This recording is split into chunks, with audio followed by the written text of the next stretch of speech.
I think it's alarmingly cruel what we do to women when we basically tell them that what you need to raise a healthy child is full investment, attention, attunement, focus, attachment, self-sacrificing, do all of this. That's what makes you a good mom. Then suddenly, those become her greatest liabilities that are used against her once her children are adults. We expect this switch to happen organically, that she just needs to know her place.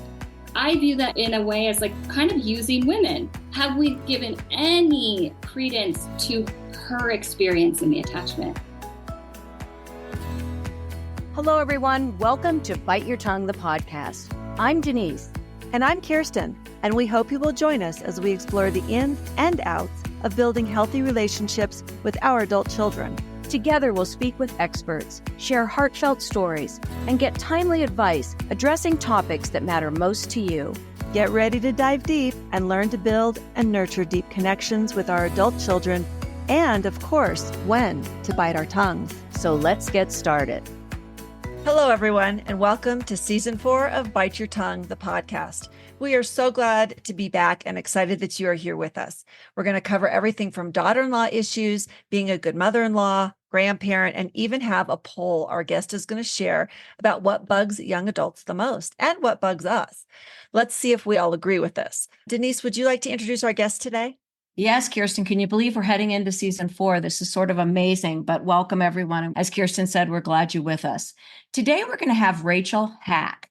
And I've been following Rachel on social media for a long time. I love all her posts. I love what she has to say. Then I looked further into her, and she's a mental health clinician, and she has so many degrees, I can't even list them all. But what I like most about her is she's walked the walk. Not only is she a parent to 5 children, her oldest, I think, is 18 or 20. She's also a daughter-in-law. Both of her kids have grandparents, and she talks personally about all these experiences on her social media posts and that sort of thing. We're going to learn a lot from her today. I hope all of you like her as much as we do. Welcome, Rachel. We're so glad you're with us today. Hi, thank you so much for having me. Should we get right to the meat of this interview? Yeah, let's do it. Let's talk. Okay. I love so much of what you talk about on Instagram. So I want to start with, you're a daughter-in-law. You've been a daughter-in-law for 20 years. You have an 18-year-old daughter. How do you start on the right foot with your daughter-in-law? Your son or daughter brings their significant other over, welcoming, not welcoming too much. Let's start on the right foot. What's your advice? Okay, so my advice here, first I want to say I actually had no personal experience in this. Okay.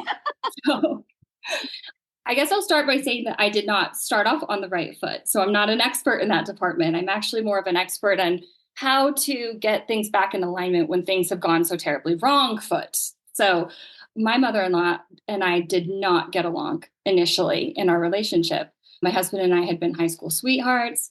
We had dated since we were like 16 years old. I'd known his family and his mom for a few years by the time we decided to get married. And in high school, it was a very just sweet, standard high school relationship between her and I. She was very kind to me, would give Christmas gifts. I accompanied them on a trip to go visit him in college. We went away to separate schools, so I went with them. It was a very cordial, kind relationship. And it was really when my husband and I were dating at the time threw a real curveball at her. So I can see that right here is where you begin to have like these two very separate perspectives. And depending on which perspective you're looking at, you can really figure out and see the legitimacy of why one person feels one way and the other person feels another way. So my husband announced quite unexpectedly to his mom that he was going to be converting to a new faith. He also, within 6 to 9 months, we were engaged, we were getting married, we were 20 years old, we were in the middle of college. We really just threw this right on her lap. And really with the expectation of, we're adults, we know what we're doing, and this is totally fine. She understandably, from her perspective, protested, let's say.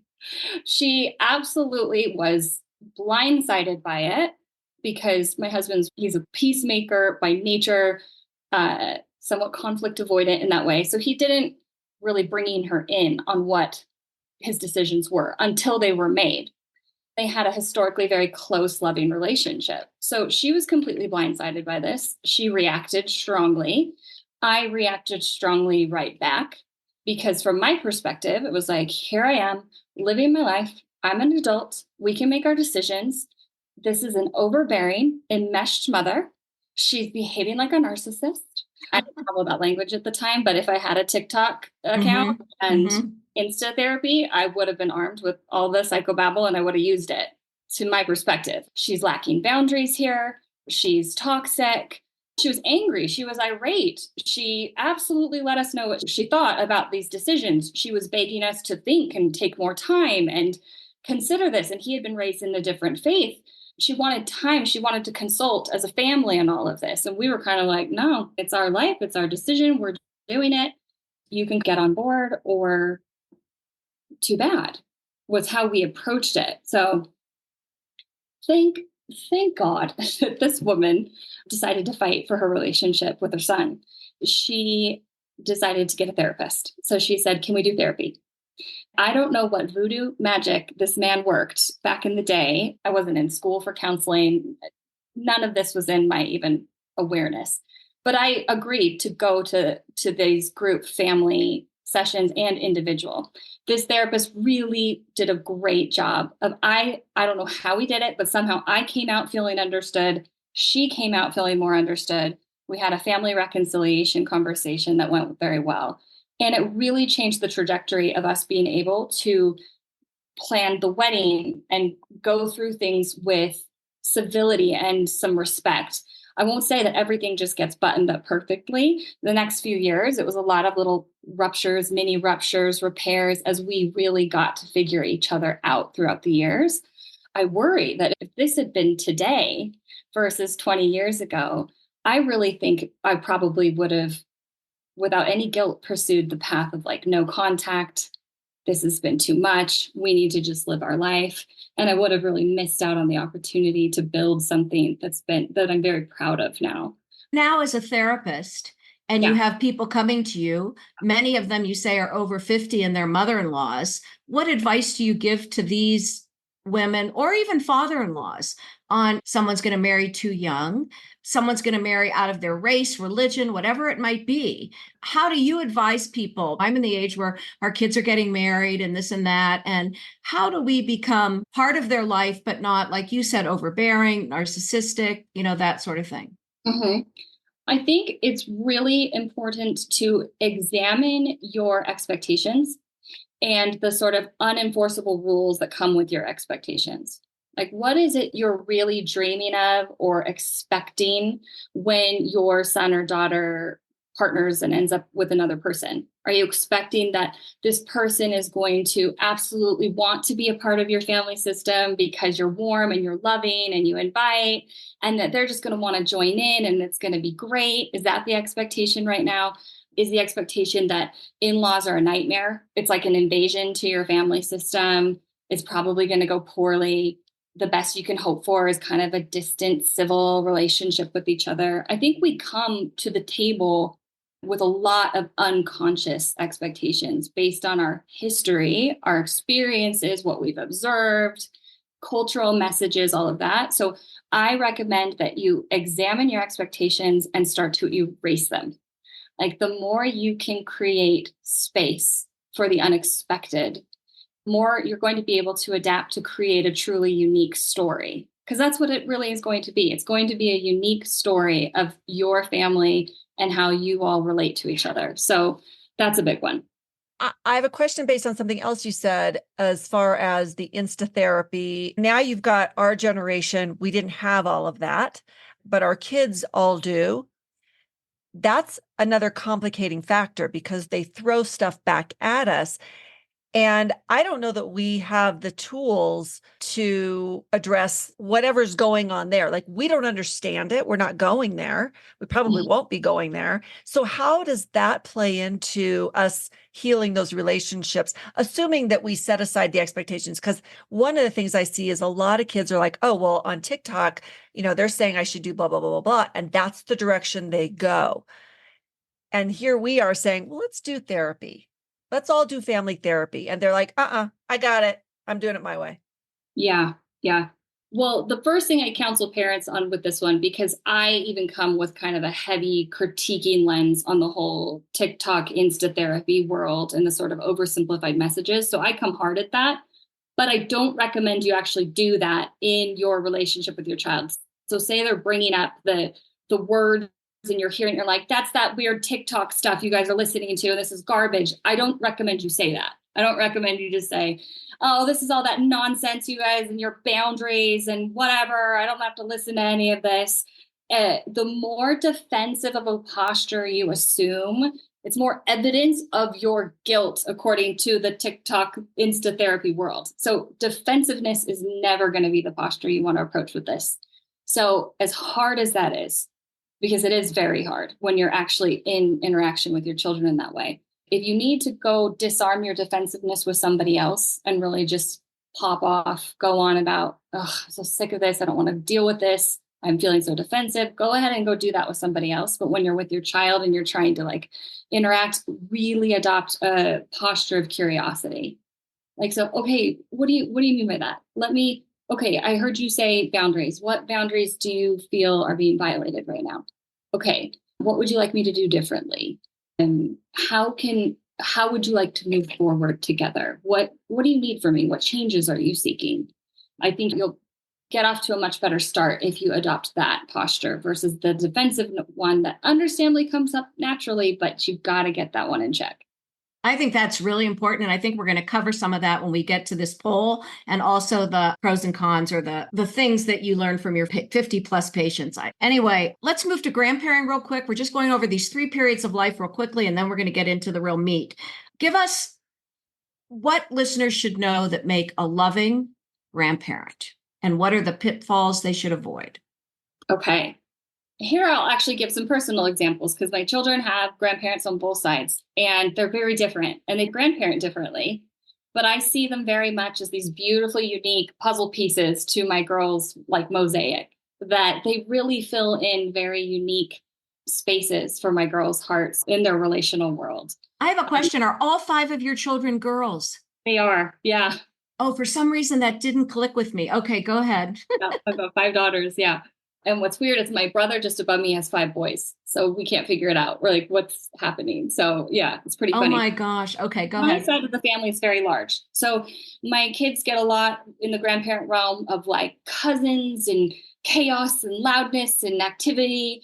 And then on my husband's side of the family, it's smaller. And they get a lot of that really focused attention, quiet, special trips, things that his family provided in a unique way. So I love that, first of all, they have that blend. But the feature that both sets of grandparents have in common that I think is really the thing that makes them amazing is they are unabashed cheerleaders of their grandchildren. I think that if I had to summarize in one word what you would want to choose as your role as a grandparent, it would be to be a cheerleader, to enjoy them, to notice everything that's good about them, to take the photos, to show up at the celebration, the award ceremonies, to be really well versed in your grandchildren's strengths. Let your grandchildren see that you're well versed in those strengths. The pitfalls that I see, I think it's in 3 categories, kind of criticism, discipline, and favoritism. I think those are pitfalls in grandparenting. So a grandparent might see things that they think are deficits in their grandchild, things that need to be corrected behaviorally. You really need to teach them this. Have you noticed that they do that? Again, I just don't think from a strategic place it's wise to go with that route. You might think you're helping, but often your child is just feeling judged. They don't want to feel judged, so they'll remove themselves from areas that they feel judged. Your grandchild doesn't want to feel judged either. So they're less likely also to solicit your opinion or your advice. And when you're already offering up judgment in the form of criticism. So that's a pitfall. Okay, so you're their greatest cheerleader. You see the positive. And now your son or daughter comes to you for advice. Okay, I'm struggling with Sally's X, Y, or Z. Are you allowed then to say, yeah, I've seen that too, or here are some Absolutely. ideas? Yeah, okay. Because I worry then I'm suddenly not a cheerleader. I'm saying, that's something, yeah, whatever. I just wonder if I can then give a little bit of suggestion. Absolutely. I think when you're asked for advice, like that's such an important role you serve as like an elder, a mentor, a parent, a guide, that they will need that sort of advice from time to time. They'll feel more safe to come to you with it when you haven't already been offering it here and there. I also think that you are in a unique position too to help your child keep their child in perspective. So if you're really well versed in your grandchild's strengths, you can help remind your child of that to help them buffer their own anxieties and concerns as a parent and keep it in context. So yeah, absolutely. I love that too, because if the parent's really concerned, you can say, you know what, I see all of her strengths and it doesn't seem anything to worry about. But if you're worried, you can talk to the doctor. You don't want to play down everything. On Instagram, you took a poll. I was so shocked at the huge replies you got. You asked young adults what bugs them the most about their parents, and then you asked parents what bugs them most about their young adults. I think the listeners will be surprised. Let's start with the number one thing was bad mouthing your siblings. So this is your adult parent bad mouthing a sibling to another sibling, meaning I would say to my daughter, your brother's driving me crazy. I wish he would do this, because I do this sometimes. I'll say, could you call your sister? And that's really the wrong thing to do. I'm sure I'll say, she can't make a decision on this. Can you call her and help her? Or will you tell her she needs to do this? And that's bad, huh? It can be. It's so hard because I don't think there's any real black and white rules here. So what you're kind of alluding to is the triangulation that can happen in families, right? So you're having conflict and tension with one child. And so it's kind of like you rope in another child, express to them they seem to be listening or they're more understanding. So you end up sharing more with them. And then sometimes they can help in the role of mediation, right? Like, can you talk to your brother about this? Sometimes that can be helpful and beneficial. Other times it can just really start to burden the whole system because you start avoiding more and more the direct conversation that needs to be had because there's too much anxiety around that. And there's too much volatility. Instead of addressing that, it's like I can go over here and unburden myself in this way. And maybe this child will help take care of that. So I do recommend caution in doing that. I think that when you're having interpersonal conflict of any kind, try to keep the lines as direct as possible. If you need more support, pull it from an outside source that's more objective than the family members that are so deeply involved in all of the relationships there. Well, and typically what happens to me, if the siblings have a good relationship, they tell each other, Mom told me to call you. Yeah. Well, and I think too, when there's just an explicit understanding too, that, hey, I talked to Mom, she asked me to talk to you. She's worried about this, right? Yeah. I think that that's better than pretending we're not talking behind the scenes and everyone forgets and can't keep track of the secrets of who said what to who and said not to say it. It just can get really messy like that. I think it's okay to give some leeway for the fact that we talk about each other in the family. That's just something we do. But if it's coming from a place of goodwill and an attempt to reconcile versus just an attempt to feel heard and justified in my position. And don't you understand me? That's important that we're really clear about what's my goal in saying this to the sibling. Is it I'm actually thinking this is going to help aid in reconciliation, or is this just me getting to unburden to my child who's a better listener? So one of the other things that came up in your poll is that from the kid's perspective is that parents never got to know the child as an individual. Tell us about this.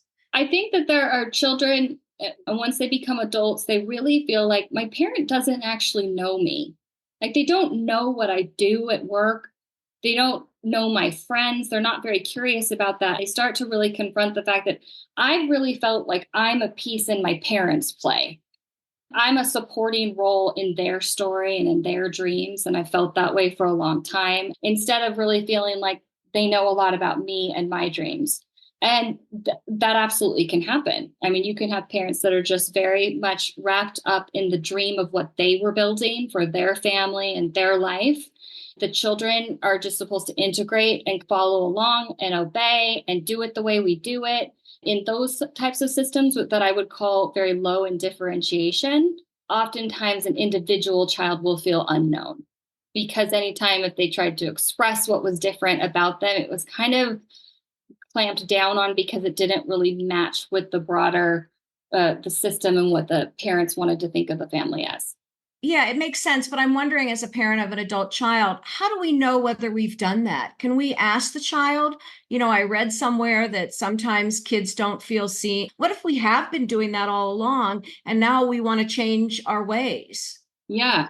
Well, what you just said there, I loved, which is I read something somewhere that sometimes kids feel like they're not seen. And that really bothered me because I thought, have I done that in any way? If I have, I really want to know. A question that I like to have parents ask their kids is to say, I know I have blind spots. So would you help point them out to me? Mm-hmm. When we go and we do it with that approach, oftentimes our children will respond and they'll be appreciative too, that we've just acknowledged we have blind spots and we'd like to learn more. And I find that they will deliver their feedback more gently too in those moments. Mm-hmm. So Mm-hmm. it doesn't feel as wounding, because it is wounding to hear your blind spots. Nobody likes that we have them. We know everyone does this. This is just across the board. I don't know how outwardly. So I guess we want some advice on how to either completely bite our tongues or, and here's the issue, being critical of the child's choices or not being supportive. So whatever it might be, your child who was going to be a doctor is now an artist living on a growing organic food up in Wisconsin or something, and you were dreaming of the child that was a doctor, or lots of different choices they make. How do we bite our tongues, I guess, but also, are we allowed to let them know how we feel? What do we do? I think this one goes back to really examining your expectations and your dreams. So we have dreams for our children as parents. Of course we do. Like, we really see so much potential in them and we picture things going a certain way for them. And so sometimes we need to grieve our dreams, and it's okay to grieve your own dreams. But I think when you share that disappointment with your child, you're making them responsible for your grief then. And you're really communicating disappointment in them. So I think you have to ask yourself, is that really the message I want them to ingest from me? Is this sort of existential disappointment that they aren't doing what I hoped they would do? Mm-hmm. When I talk with parents like that, most of them go, absolutely not. I don't want that to be the resonating theme of my child's life. So if you don't, then you do have to bite your tongue and also clean the slate of expectations and be open to a new story with your child, that there's something unique going on here and it might just be beautiful. I recently counseled with a family. There was a lot of friction leading up to a wedding. It looked like everything was going to really go to crap pretty fast, but we were able to do some really great work together and to salvage things. They had a wonderful wedding. And later the dad expressed and said, I've really learned a lesson in this. I've learned that I need to have more faith in people, and I need to have more faith in the process. That even though I'm not in control and it's not being done the way I want to do it or how it would be, that it could turn out really beautifully too. That's a resonating theme even in my own life with my mother-in-law, that when she yielded and just showed up as a support figure, she really did it so well. And we've been through variations, even in our faith. The faith that my husband converted to, we 10 years later left that faith. So she's been there as a supporting figure through every chapter, every decision we've made that I know she never agreed with exactly or would have done that way. But just that theme of support in all my variations has built a sense of real trust and comfort in the relationship that I think a lot of parents yearn for. They want their children to see them that way. I want to add something for those listening. If you listened to our Pride Month episode last season with Matthew Rodriguez, he said something to me because I said to him, don't parents have an opportunity to grieve what their dreams were for their child? They had a little girl and now the little girl's little boy. And he just point blank looked at me and said, maybe when they imagine, they ought to imagine bigger. Instead of she's going to grow up to be a bride, I'm going to walk her down the aisle, she's going to get married. Maybe there's a larger world out there that we're forgetting to imagine. And I really love the way he said that. He said something like, it's not the Cinderella story anymore. I loved it. It's really stuck with me. And to echo that, there was an interview, I think it was with Cheryl, is it Sandberg? She's the, I remembered when her husband passed away suddenly and she was in the process, there was something that really struck me. She said, sometimes life does not go according to plan A. And when it doesn't, we have to learn to kick the shit out of plan B. Right. And I think we can adopt that as parents too. That I like that. it's Yeah. not my plan A, but how can I kick the shit out of plan B here? I think that was the name of her book, Plan B. Was it Plan Oh, B? was it? Yeah. I Okay, think that was the name of her book, Plan B. Yeah. Yeah. Okay. Okay. So this one's kind of a hot button of mine, and it's uses the word trauma. Parents downplaying or dismissing the trauma in a child's life or marriage in their experience, what they view as trauma. The reason why this is a hot button for me is because I overhear the word trauma being used for things that, to me, that was growing up, it's life. So this word trauma triggers some things for me. Triggers some trauma? It triggers some trauma. I'm like, guys, what? This isn't trauma. Yes. Yeah. So anyway, if you could explain a little bit more about what you were hearing on that. Yes. There's actually a therapist online called Joe Nucci Therapy. And he did this video called I'm So Over the Cult of Trauma. I think that that's what a lot of parents are feeling is just this word. It's taken on a new meaning. And first of all, yes, it has taken on a new meaning. Like trauma has undergone what we call concept creep, which is it's expanded in the boundaries conceptually, what we consider trauma, what we consider harmful behavior. So we use that word to describe many more things than historically we've ever used that word for. This is an example of where I think it's so easy to inhabit the defensive posture when that comes up. You hear your kids say trauma, give me a break. Like, exactly. You want to know trauma? I'll tell you trauma. Like, or I actually have trauma in my history, or you don't know trauma. So again, not a strategic move though. Even if it's correct, it's not strategic for the relationship. So when that comes up, you're going to want to, again, adopt the posture of curiosity. So it's, okay, what do you mean by that? How do you think that's impacted you? You can even avoid saying the word. You don't have to say trauma back to them, but you can say, tell me how this was traumatic for you. Help me understand. And I also want to understand what you consider trauma. What does that word mean to you? If you can come from that posture, again, you might learn a lot as far as, yeah, maybe you wouldn't name it trauma, but there was some uncertain thing that happened in their life that changed the way they thought about themselves at that time, or they felt like their trust was betrayed or something. They went through a really dark period emotionally following something happening. And that needs to be fleshed out. And what a great opportunity if they'll do it with you. Like if we can kind of get over our hang up about the name and the way that we think about it. Does that make sense? Yeah, the words used without dismissing the actual experience. Yes. Yeah, I think of trauma, when people use that word, I'll sometimes substitute it in my mind as an experience that really shaped me in some way. So if I think in my head, okay, this was an experience that shaped them in some way, and they're probably thinking it has shaped me for the worse in some way. It's impacted me negatively. I need to find out what those negative impacts are and what we can do about them. Right. Yeah, that makes a lot of sense. All right, this is a hot one for me, and I just actually read or heard something about it too. So the son gets married, and when a son marries, his allegiance is now to his wife. I do believe that. That's hard for the mom. So the kids say this is a biggie when the mother doesn't understand that the son's allegiance now is to the wife. Do you agree with that? How can the mom approach this? And mother-sons have a really interesting relationship, I think, in most cases. The mother feels attached to her son. Yes. Okay, I have a lot to say because I think I have a special spot in my heart for how villainized a mother-in-law gets in this situation. Mm-hmm. And I really think it has something to do with ageism, with sexism, with the way we come at these relationships overall. If you look at the way that we view the mother-son bond, when it's a young mother, we have this lens of adoration of how beautiful the mom and her baby and this boy, and he loves his mama and she loves him, and it's the most precious, sweet thing. And everybody loves that. And then it's like a switch gets flipped when he becomes an adult. It's suddenly a one of disgust. It's like if there's closeness, if that bond is still there, if there's any allegiance still to that bond in any way, it's often viewed through, it's disgust. And we question his masculinity. of like, you're a real mama's boy. We also like to test their masculinity of like, you got to prove to me now as your wife that I'm more than her.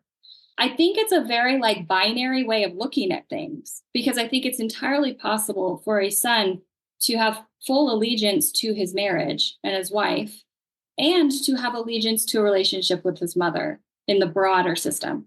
For those two things to be kept separate, that there's kind of like there's your nuclear unit where you reign supreme, right? Your decisions and your autonomy there. And then there's the extended broader family system that it might be okay to show a little deference to. One of the reasons I think it's important to maybe consider this is because I think it's alarmingly cruel what we do to women when we basically tell them that what you need to raise a healthy child is full investment, attention, attunement, focus, attachment, self-sacrificing, do all of this. That's what makes you a good mom. Then suddenly those become her greatest liabilities that are used against her once her children are adults. We expect this switch to happen organically, that she just needs to know her place. I view that in a way as like kind of using women. Have we given any credence to her experience in the attachment? Like when we talk about attachment bonds, we're always talking about it to the benefit of the child. And we don't pay a whole lot of attention to how much this changes the mother, how deeply this impacts her. And so when if that bond is just completely broken and cut off, cut the apron strings, you don't need her anymore. Her involvement is superfluous, and integrating her in is just inconvenient to your wife. So you need to go with your wife's preferences on all of this. I see it as really discarding a woman in the system. I like to advocate for the truth that inside all of us, we are girls. We are girls who want to belong and need love and want to belong in our family systems. When we get too callous about this without ever taking into account the mother-in-law's experience, the mom's experience of loss, necessary loss, yes, like you're supposed to lose your child in that sense to their marriage, to their life. But there's grief and there's pain and there's fear that comes with that. And oftentimes a woman going through that protests or has an emotional reaction to it. Instead of that being sort of normalized or viewed with some compassion, I see it really pathologized. Oh, this is how dysfunctional she is. She's whining about him not texting her enough in the week. So I kind of first see that as, oh, that's a protest behavior about loss. That's something she's experiencing. And while the behavior might not be excusable, like we don't need to guilt trip, and maybe she's being overbearing with what she's doing or how she's trying to go about it, I think that we could seriously benefit from a little bit more compassion in this area towards mothers and mothers-in-law with adult children. Wow. Well, I think you're right on some aspects of it. I think it just depends on the situation, because we put our sons in a tough situation when the mom, I mean, I don't want to say know her place, because I understand everything you're saying, okay? But if the wife is saying, your mother wants me to do this, this, and this all the time, or your mother is not being understanding that we can't go to Christmas, or your mother is coming into our house without knocking or not even letting me know that she's coming over. She says to her son, you've got to talk to your mother. I've tried. Now we put our son in this situation. And I do think at that point, it is the son's role to say, listen, my wife's really struggling with this. She's talked to you a lot about this.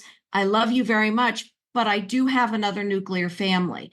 You know what I mean? There's a real catch-22 in this. I agree absolutely what you said. And when it's done right, it should be done the way you're saying. The mother can be valued by both the daughter-in-law and the son. Yes, absolutely. And in those cases, I would say that is a person who has not confronted or accepted the necessary loss that's involved here. I also think of it as, it's not like second-class citizenship. It's just there's the primary role of what your adult child needs to do in their life to create their stability in their relationships. And then there's the secondary supportive roles. And it's like you are shifting now to the secondary supportive role of their main event, right? Exactly. And yeah, there are absolutely behaviors that just totally cross the line, cross boundaries. We need to have them. But I think I would add that I'm kind of curious about the way that we still do it through the son. Like in these cases, I see it a You're lot. right. You're We need right. to- I'm like, it's 2024, ladies. We are grown ass women and we can have direct conversations with each other. Like, I don't necessarily need to go through my husband and be like, you need to go say this to your mom. You need to go do this to your mom. And when it gets to mom already knows that it's coming through daughter-in-law anyway. So it's like, why don't we just confront the anxiety and the difficulty of learning to communicate with each other and laying down the boundaries with each other, instead of sort of triangulating the son in a particular way that puts strain on the marriage and puts strain between the two of them. I know that I don't hear anyone else advocating it this way, but I do. I'm kind of like, you're a big girl. No, I think you're right. I think you're 100% right. If you can bring it out, a lot of it also depends on the personality of the wife and the husband. I'm more talkative than my husband. And sometimes you need to speak up and tell your mom too. I can't be the only one. So there's so much going on here, but you're absolutely right. Bring it out. Okay. Let's get to, let's do the parents. Yeah, let's do the parents. Okay. So go ahead, Kirsten. You can take the first one. So the first one is minimizing your experience or your knowledge. I mean, we've all had a lot of it by the time we have adult children. So yeah, how do we navigate that? They don't really care about our experience. They don't. They don't. And it's such a bummer because it's like we have so much to offer and so many, it's like you could avoid so many unnecessary detours if you just, absorb my wisdom here. But I really think it's, again, that the inverse of the relationship of those who know the most know to say the least. And I like that. Say that one more time. I love that. Okay. So those who know the most know to say the least. If we know what it's like to be a young adult or an adult that's getting started, we should know that we had our own levels of ignorance and confidence at that time. That's actually what my grandpa always said, ignorance and confidence. It's like the feature of youth. And it's true. It's like, we really don't know what we're doing, but we have this sort of like crazy confidence sometimes to our approach and the new things we know. And we think everything is old that our parents know. And it's really a part of the developmental process that your child at that point is in, that they think they know more than you, and they think that your information is old and outdated, but that is part of the process. And often as the years go on, it starts to make more sense to them, the things that you once said, or the way that you live your life, or the values that you've sort of demonstrated throughout your time as a parent. And I find that a lot of kids start absorbing that, but not till much later in life. And you might not ever get that vindication. Like, your child might not ever validate your way of seeing things. I think that's, again, another necessary loss of parenting. So it has a lot to do with the whole idea of people learn best by doing. And so they may need to make some of those mistakes. And I guess if we've done our job when they're younger, you hope that the mistakes that they do make and the decisions they make as they are adults, that they're comfortable with whatever the consequences are, and be able to say, okay, that's your path. That's your life. I just raised you to be independent. Mm-hmm. Yeah, beautifully said. This next one is one that I think myself and a lot of my friends talk about a lot. Mostly the critical part. Young adults tend to be very critical of their parents in terms of wanting them to say everything politically correct, not talking so much to the waitress in the restaurant. I could come up with 1,000 things. Don't talk to the checkout woman. Why do you have to tell everyone everything? Why do we have to change so much to make them happy? They seem a little selfish in their control of who we are. Knowing who you are as a parent versus allowing your child to define you based on their critiques. Like, there's a way that we can go at parenting where we're really seeking their validation of us. Like, am I doing it right? Okay, let me change. And then there's another way of being really grounded in our values and our principles as who we want to be, and then leading from that place, so that even when our kid is lobbing every little criticism about things, when we demonstrate a comfort with ourselves, sometimes that's like the best thing we can model to our child is, I'm kind of okay being the weird, quirky mom who talks too much to the waitress. I'm sorry that bothers you, but I'm okay with it. Instead of, why do you think that about me? I'm not like that. No, it's kind of like we need them to be okay with it. or we have to change it when there's another stance here, which is I'm okay with my quirky, weird mess that you're seeing as not okay. I'm actually okay with it. But there's other times when our child is pointing out a blind spot. It's like And that's true. we can self-reflect on that and think, do I do that? I didn't realize I do that. And now that it's I'm more conscious of it now. I have a choice. Am I okay with it? Is it part of who I am and I'm fine with that? Or is it something I'm actually not so fine with and I would like to change? So, because I do think your kids are constantly critiquing or making fun of. I think it's also part of that, them wrestling with the fact that as they get older, parents get removed from the hero status in our minds, the simplified version that we have of the all-knowing, competent person. And we're just sort of like observing this humanity to them. The more a parent can demonstrate that I'm comfortable with my humanity, like I'm comfortable, I'm okay with who I am, and can demonstrate that to their child in those conversations without flipping out or being like, why do you always think this about me? I don't like that you think this about me. And I'm so upset that you said that about me. Instead of thinking or approaching it from more of a place of, I do that. I do. I talk a lot to the Uber driver. I like the Uber drivers. It's okay that you don't like to talk to the Uber drivers. That's a joke in my mom. No, that's exactly. So you've been there. You've been there. So okay. The ahead. next one is refusing to communicate to solve problems, and also how that somehow allows them to hold access to our grandchildren. You're asking that like when the children refuse to communicate Yeah. We've actually gotten a lot of letters on this, and I almost want to combine this with the next question, if that's okay. They don't want to solve the problem, so then they don't include us. We don't see the grandchildren as often. A lot of parents of adult kids feel that way. They live an hour away, they offer to help, but the kid doesn't want them there. How do they deal with that? So I think that one cannot not communicate. It's like a mantra that I live by. When we are actually giving the silent treatment, that's a form of communication, right? We can bring that explicitly to the forefront. You can say, I'm troubled that our communication seems to be primarily just silent treatment. I say something and you don't respond. Can we work on that? Is that something we can figure out? I do find that a lot of times kids, they stop talking to the parents after there's been already some red flags going on that a parent can pick up on the communication that they have attempted it multiple times, but it's going poorly each time. It's like it's escalating into something, or there's just defense and criticism cycles going back and forth. And then the withdrawal happens. If you can look in your history and you have your child who is refusing to communicate, you might want to look back and say, okay, what were the last few times when we addressed this? What actually happened there?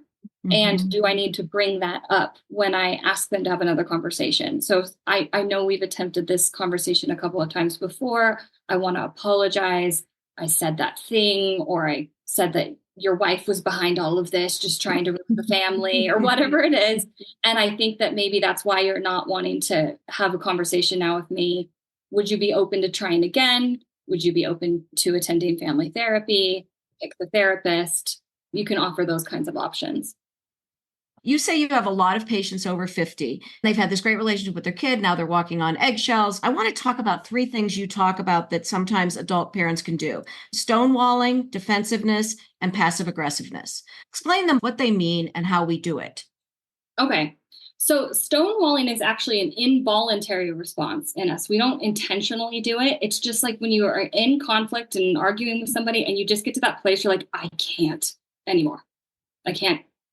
I have nothing more. I don't want to talk. I don't want to say anything. You can feel yourself sort of just like stoning up. Like I'm so upset. I need to withdraw into myself in that moment.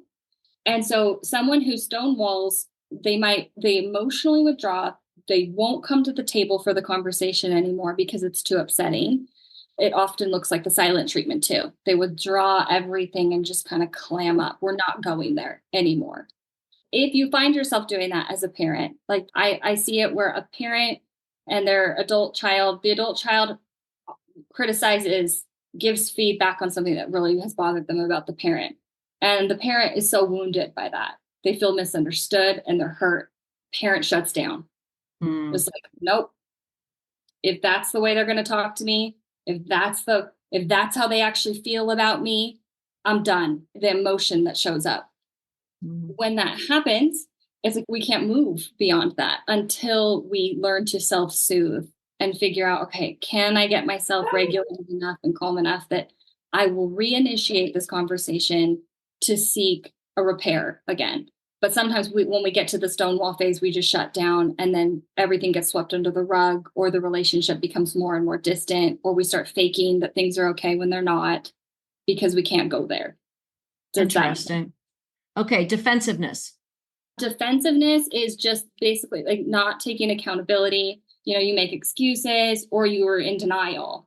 So like a common exaggerated example, your child says, you forgot my birthday when I was 14 and left my friends and I at the mall that day. And the mom goes, oh, I guess I was okay. All right. I was a neglectful mom. I never loved you. I didn't care for you enough. I'm just so terrible. And she kind of has this really inflated response to this criticism or this memory. And in that moment, all your child is learning is don't say anything to mom. It's not safe to actually work out and figure out and get some understanding in these departments if it's going to be something that mom feels defensive about. So what should mom say? So when you feel that defensiveness arising, you can actually just say, did I forget her at the mall that day? It's like, oh, I did. I forgot your thing that day. I'm so sorry. That was definitely not my intention, but I'm sorry. Tell me more about what that day was like for you. So that would be to adopt the non-defensive posture. The defensive posture might look a little bit more like, well, I need you to understand that I had 3 other kids to take care of. And I was working 2 jobs at the time. And I don't really appreciate that you're bringing up, that I'm somehow some kind of neglectful mother because I forgot you at the mall that day. Right? That's a defensive posture. Okay. It's understandable. It's understandable that we feel that way because we have the whole history here, right? But your child has a perspective and it's worth exploring with them. A lot of work on our part, huh, Kirsten? Always have to think about what to say, how to react. Okay, passive aggressiveness. I don't understand this completely. In fact, you and I were talking about that, Kirsten, at one point. What does it mean when a parent is passive aggressive? So it's kind of expressing negative feelings indirectly rather than openly. Giving the silent treatment is a very passive aggressive form of communication. Because inside you're seething. Right. But you're not coming out and saying anything because you're stonewalling. No, I'm fine. It's fine. No, I'm good. Aggressive form of silent treatment and response, right? Right. I don't have any needs. Don't expect me to, okay. That's kind of passive aggressive. Like you are bothered, but you're saying you're not bothered. Everyone's confused now. So one of my kids was home for the holidays and they were leaving for the airport in an hour and no packing was done. I was trying not to be nudgy, but I was saying things like, do you think you should be reading that now? Do you think maybe you should be starting to pack? And they said to me, you're kind of being passive aggressive. And I wasn't sure what that meant at that point. Okay. So in that moment, I'm guessing you felt something. I was really mad that they weren't packing. What you're feeling is you're mad. So it's like, I feel mad right now. So I feel mad because my kids aren't packing and they need to get to the airport. I feel mad because they should be more responsible in this, or they should be timekeeping more than this. So you can choose to go at it that way and just directly say, I'm mad. You guys should be packed already.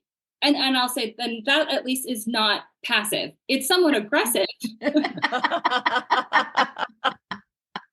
It's direct, but you can also look at it and say, are these my adult children? If they miss the flight, am I the one paying for it? Or are they the one paying for it? Your response might be different.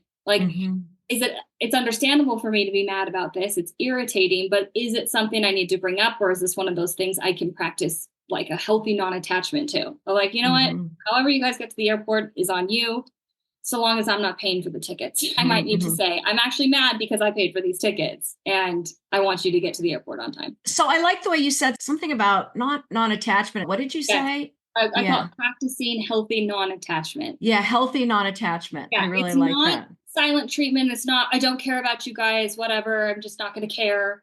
It's just, I'm choosing in this moment that this is not what I'm going to attach to. You getting to the airport on time. I'm mad right now about the way you guys are managing time and packing, but I could choose in that moment to just healthy non-attachment. With 5 kids, you have to practice non-attachment all the time, don't you? Oh, yeah.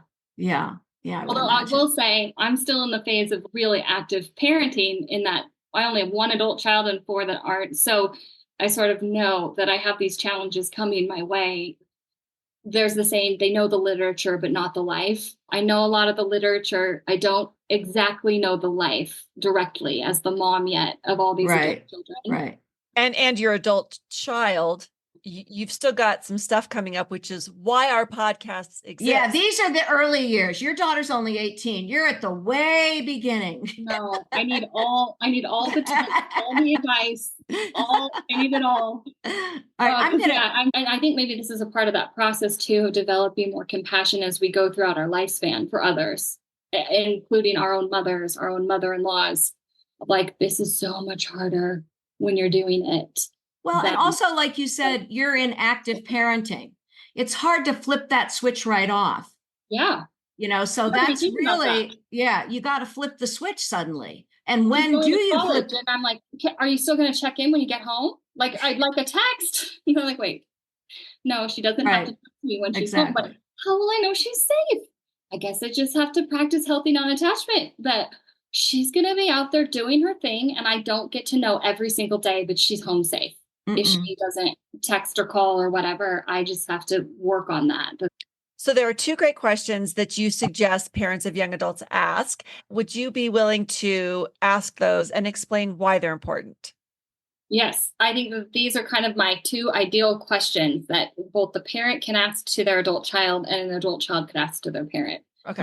First one is, how can I show up for you as a parent now at this point in your life? So I think that captures the ever-changing nature of our role as parents and checking in with our kid. What do you actually need from me at this point in your life? Because it's going to be different than what you needed from me 10 years ago. Or 2 years ago or a month ago. Yes. Yes. Especially with how much things can change in adulthood for them, right? Exactly. In seasons. And then I think it's so helpful for your adult child to ask their parent, is what feedback do you think would be helpful for me to hear? And what do you mean by that? What are we asking exactly in that question? So like, as a kid, it's kind of like, mom or dad, help me see my blind spots. I know I have them. I'm an adult. Part of my adulting is knowing that I have blind spots too. And my parent sees me in a particular way. And I could use some feedback on my life. Sometimes we want it. Sometimes we don't. And we avoid it because we don't want to hear what they have to say, because we might be dealing with our own shame about our own choices. We don't like where we're at in life. But other times it's like, I need you to help me see my blind spots. I do that sometimes with my mom. Like, help me. What am I not doing as a mom? What do you see with my kids? What is it that you think would be helpful for me to know? And my guess is that question doesn't come out until they pass that phase of ignorance and what was it? Ignorance and confidence. Ignorance and confidence. That's exactly right. I love that. If you confident adult child, you're doing a good job. Don't worry. That's exactly right. Yeah. Exactly. All right. So as we wrap up, we always ask our guests to leave our listeners with 2 key points they want them to take away from this interview. Can you share with your 2 key points you hope our listeners will take away? Yeah, I haven't said this actually yet, but I think it will encapsulate a lot of what we talked about. I think we're living in a unique era right now where we have an allergy to ambivalence. Ambivalence is really the presence of conflicting emotions. It's kind of the love and the loathing, the needing someone and feeling burdened by them. Motherhood captures this really well because every mother knows, I love my child. I would do anything for my child. And I just want them to go away for a few hours and leave me alone and let me have some peace. Like, how can these things coexist at the same time? They do. That's part of what it is to be a loving human in a loving relationship. I think that we are in an era right now where we really want to collapse this ambivalence. We don't like it. It has to be all or nothing. I think when that plays out, particularly in family relationships and parenting relationships, that we fail to make space for the natural complexity and complication that just arises as our children grow older, as our lives become increasingly layered, as more and more people enter into the family system. I think if we could develop more distress tolerance for ambivalence, or just tolerance for ambivalence, then our relationships are going to go much better. That's my main takeaway, or what I hope people take away, is that your family is complex and complicated, not because you're particularly dysfunctional and awful and you've failed as a parent, but because these things are naturally so. The more we can create some compassion for that reality, the better our relationships are going to go with each other. I love that. It's kind of like give up the perfection. Yes. I actually have a post that said, stop trying to create the perfect family. Right, Just exactly. Intentional one. Well, we will share your Instagram account. You want to tell everyone what your handle is right now before we go? Yeah, it's just my name, Rachel Haack, and Okay. Haack is like hack, Haack. Yeah, that's never misspelled, right? Right. It's mispronounced all the time. Okay, all right. Rachel, thank you so much for joining us. You're just really a breath of fresh air. We really appreciate it. Yeah, and thank you. This is great. Well, I appreciate being here. It was really fun. Thank you. Okay, take care. So that's a wrap. I really enjoyed it, Kirsten. We covered some of the same topics we've talked about, but with a whole new perspective. And I hope some of you watch this on YouTube because she's pretty amazing. And check out her Instagram at Rachel Haack, at RACHELHAACK. Yeah, it's definitely worth following her on Instagram if you're somebody that is on there. I think that her perspective takes into account where we are and who we are, and there's a twist to it. Well worth it for all of her, not just for us, but also for our adult children. I think would give them a little bit of perspective. Absolutely. And thank you, Connie Gorant Fisher, again, our absolutely extraordinary audio engineer. She has just done so much for this podcast behind the scenes. Check out our website, biteyourtonguepodcast.com. You can press our support tab there, donate. We still need money, guys, to keep going. So thanks again. And remember, sometimes you just have to bite your tongue.